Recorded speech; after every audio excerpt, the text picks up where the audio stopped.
What's up, guys? We're going to do something a little more casual today. I'm not going to be doing any editing or any kind of fun cuts or anything like that. We're just going to talk about some raw marketing today. So what we're doing is we're on Reddit. We're going to be looking at a few different posts, some questions that people are putting up, and we're just going to talk through them. So if you have any comments or questions, leave them down below. Make sure you hit like and subscribe and come back for some more. And until the next video, let's dive into what we got here. So the first one's going to be, how can I improve my hero or headline? Let's read the whole post before we dive into it. So, longtime marketing lurker looking for some advice or feedback. Not only how does it look, but any additional feedback would be great. I'm getting a lot of traffic every day and I'm trying to figure out the best way to convert visitors.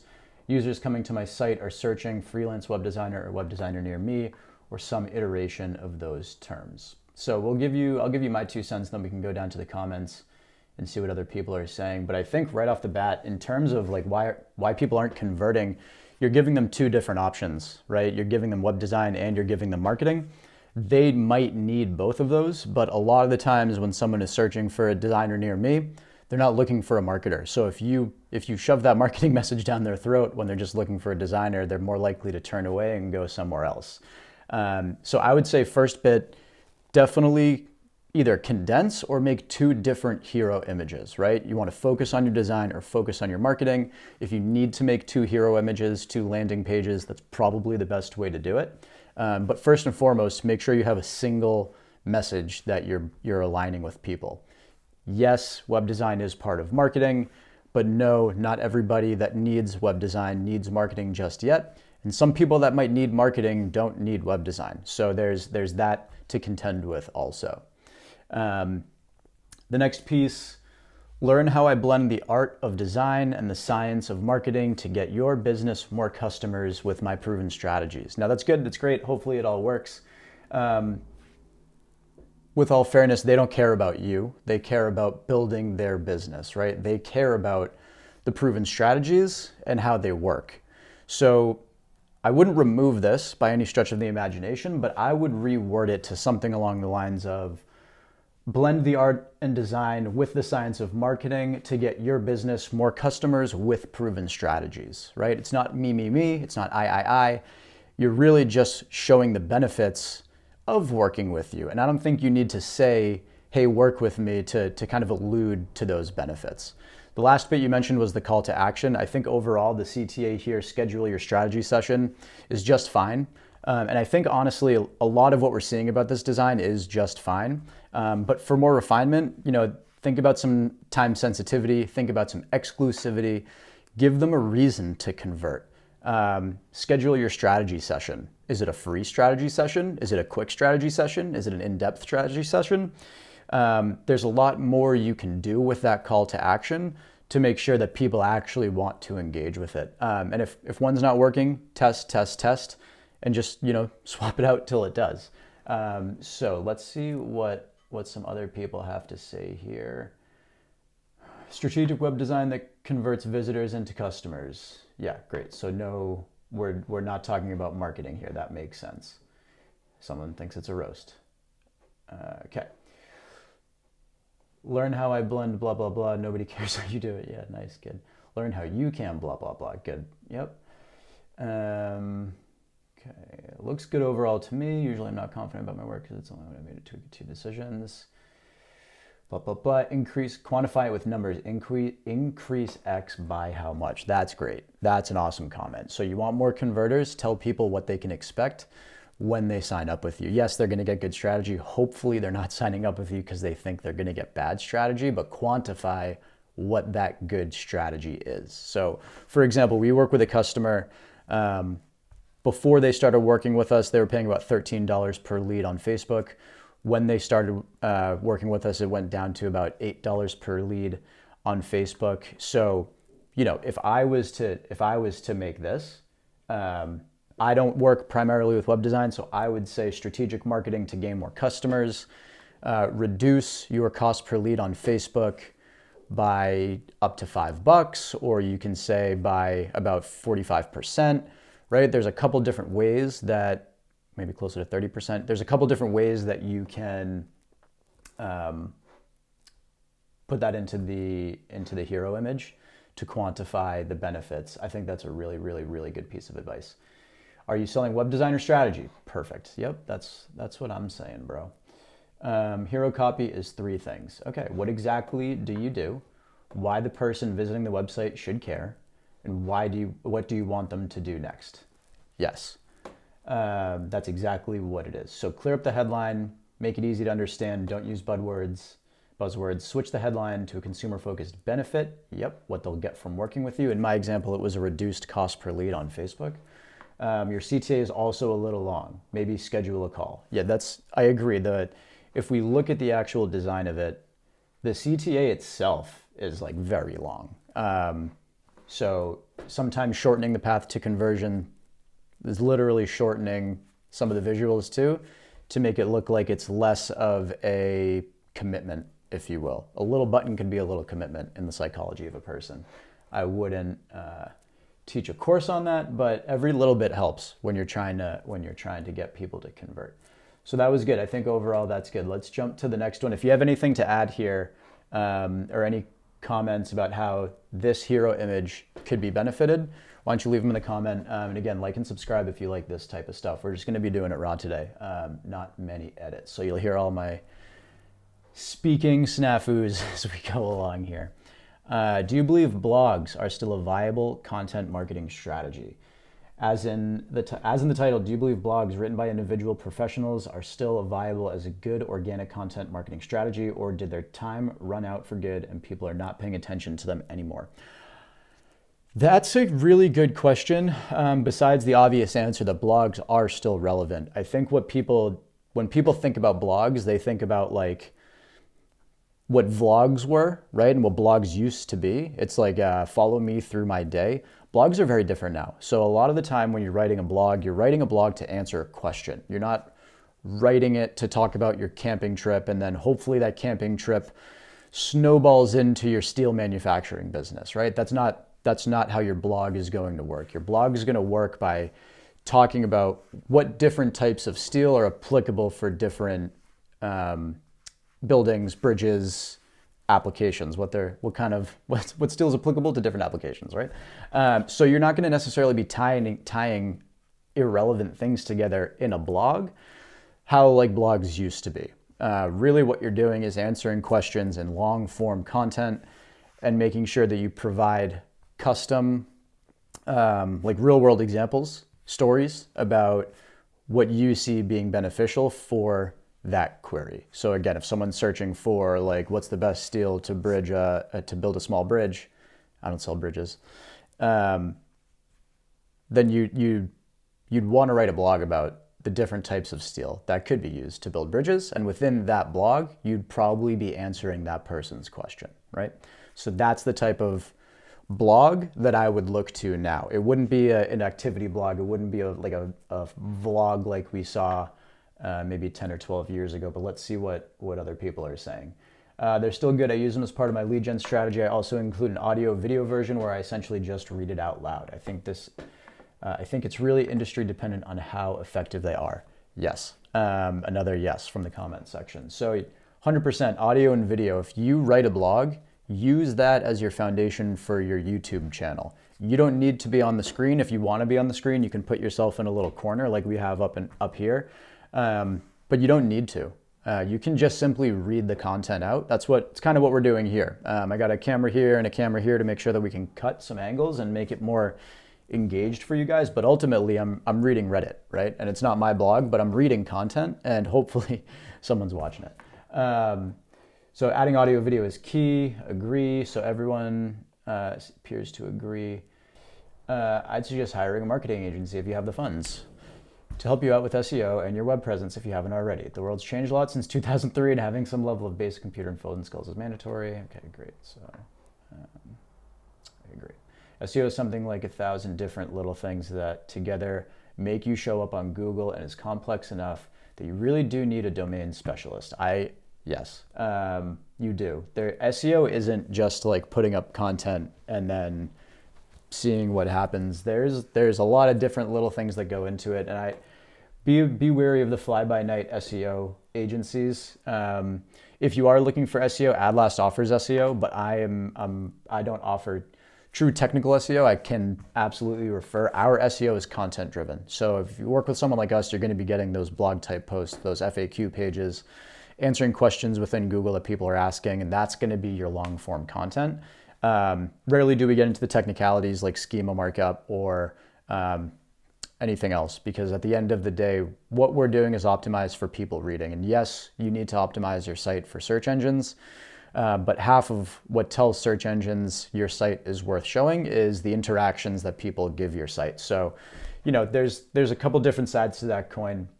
Totally, it's not about having something that people want to read. It's about having a lot of something readable, makes your company seem more legitimate, and tempt the Google spiders to rank you higher. So kind of similar to what I was saying, you want to make sure you have a good authority, you have good content, and that people are engaging with it. So 100% content marketing, thought leadership. That's another way to think about it, thought leadership. So yes, blogs are still relevant. Another absolutely. Blogs are still viable content marketing strategy. Blogs are still a great way to build trust. We are about to start writing blog posts after searching for it for a little while. The secret is that there is no secrets. You need to write good quality content that readers find useful. Yeah, don't chat GPT your blog posts. And if you do, customize them. You shouldn't be chat GPTing a published blog post. You should be chat GPTing, ideas for your blogs. Maybe a hook. Maybe a theme, but ChatGPT can't tell your customers about your customers. You need to pull in real life stories, real life examples, and for that you need a person at least editing your GPT. Okay, great. So I think that's good. The answer is yes. If you've abandoned blogs, you are a fool. If you just don't call them blogs anymore, you're in line with everybody that knows what they're talking about. So, all right, marketing exercise. How do you review creative? When you receive a piece of creative for review, let's say it's a banner ad, what questions do you ask yourself as you review it? What's your internal checklist to decide whether an ad works, or if you have a feedback for the designer? I go through this process at least once a day, so I'm curious to hear folks' expert opinions here, since this is a crucial part of the job in certain instances. I have some follow-on questions, but I'll start here. Have fun with it. This expert's opinion is that your opinion of the creative doesn't frickin' matter. If you like the creative, awesome. That is a great opinion to have. Kudos to your designer for knowing what you like. Let's discuss what the audience likes. Let's talk about the data. Why don't we launch the ad, see what the performance is like? If it's not good, let's launch a new ad, right? So do I have an opinion about the design that creators send me? Yeah. Does my opinion matter?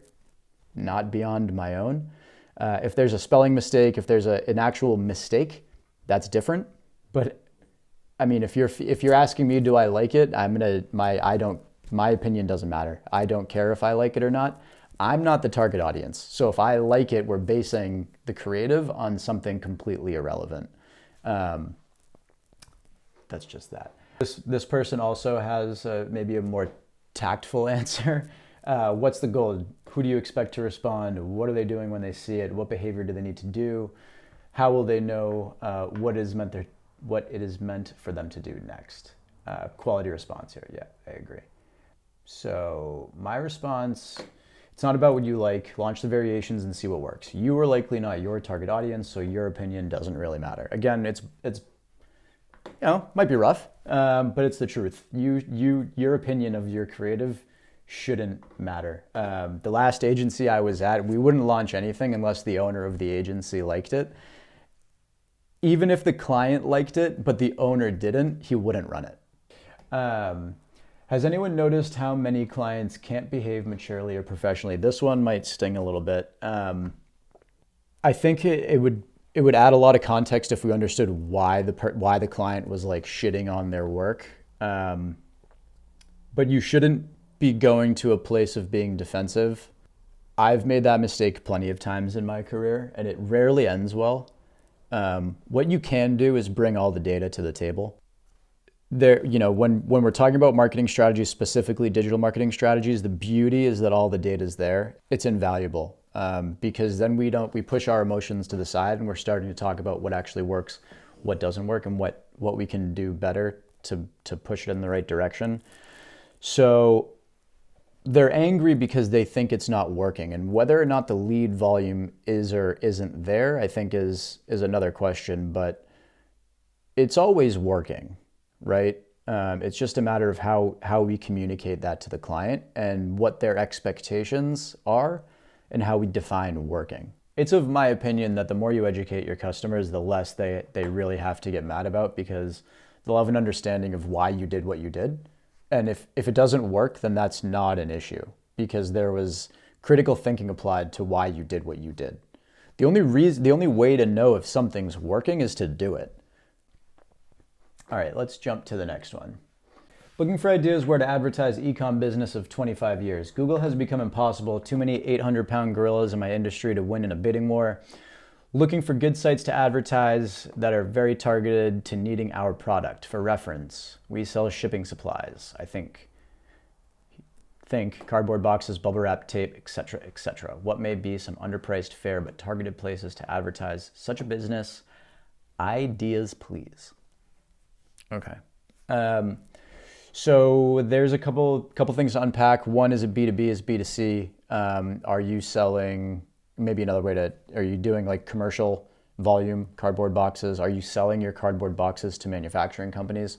Or are you selling your cardboard boxes to Amazon sellers or Etsy artisans? I think that there's a couple different things that we don't know about it.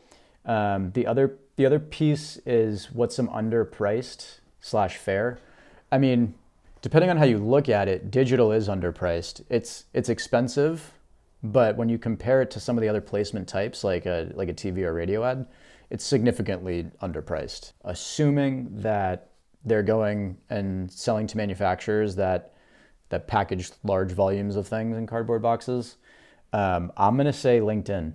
I do think YouTube belongs in everybody's digital marketing strategy, so you should be putting out content.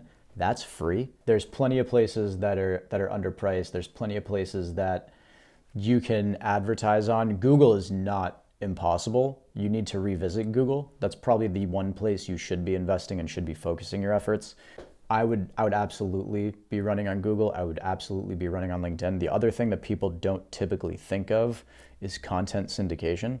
So if you guys have a white paper about the cost savings of using your cardboard boxes versus a competitor's cardboard boxes, that's something that you could be putting up on cardboardboxwholesale.com and buying space with that white paper, with that case study, right? Not going to be underpriced. So there's options out there. Again, I think you really need to define underpriced. I think you need to define your budget. I think you need to reinvest in Google, look into LinkedIn, look into YouTube, and definitely look into content syndication, because those are going to be probably the three best avenues. And again, I don't know if underpriced is the best term, but let's see what everybody else is saying. B2B, B2C, could you describe? Google will still be a very heavy component, but needs to be segmented by product grouping so you aren't losing out on lower AOV. Yep. Needs social and dynamic. Yep. Display native pre-roll connected TV, very cheap. You need to figure out a way to make search work better. I like what this guy is saying. How's your email? Amazon. Yep. SEO, it's the best time to start. I don't know if it's the best time to start, but yes, SEO is also underpriced and free. Made it looking creating buyer personas. Hey, that's what we did one of our recent videos on. Obviously, you know your current customer base with the rise of TikTok. Yeah, go check out our buyer persona video. If that's something that you don't know how to do, it's under 2 minutes. I'm not going to say link it up here because Lord knows it probably won't show up in the right spot. As a person who's done performance ads before, I advise to invest in a creator that understands performance and engaging ads for social media platforms. Yeah, so more social. I don't know. I mean, people got to be more specific when they say social. Social is like everything that's not Google. So I've seen a fairly large packaging supplier target those in e-commerce. The event was an e-commerce exhibition, had their own booth. Yeah, so I mean, definitely events. That's certainly an option. All right, so we're gonna close it out with something a little bit different.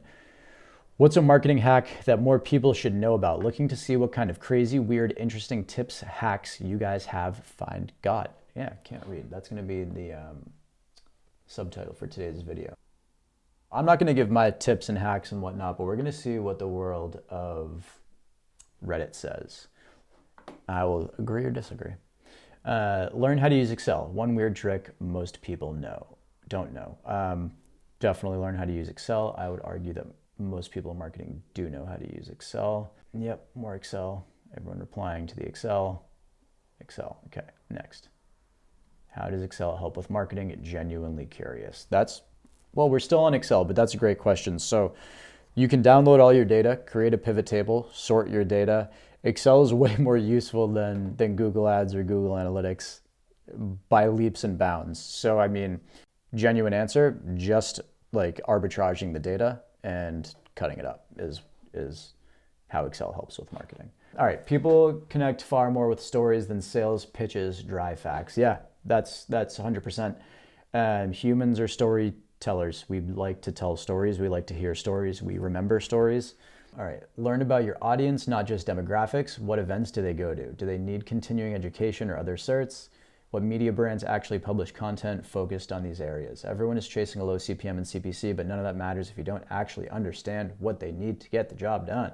Most bad marketing isn't actually bad. It's just poor messaging presented in the wrong channel. That's bad marketing.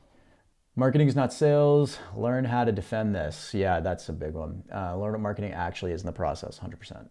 Always wear custom clothing advertising, something you're involved with. What up? Yeah, dude. Okay, let's see. Test track everything. Yep. Analyzing. Yep. These aren't hacks. These are how you do it. These are good. I mean, just for people to know, taking time to learn your business, interacting with your consumers past a sale, having communication with your team, collaborating, and then word of mouth is absolutely your number one channel for communication and how you receive leads. Yeah, tell that to Mayhem J-Dog. Okay. How about this? Get your audience involved. Encourage them to create content about your product, service, and showcase it. Authentic user-generated content can boost credibility and attract more customers. What a great way to end it.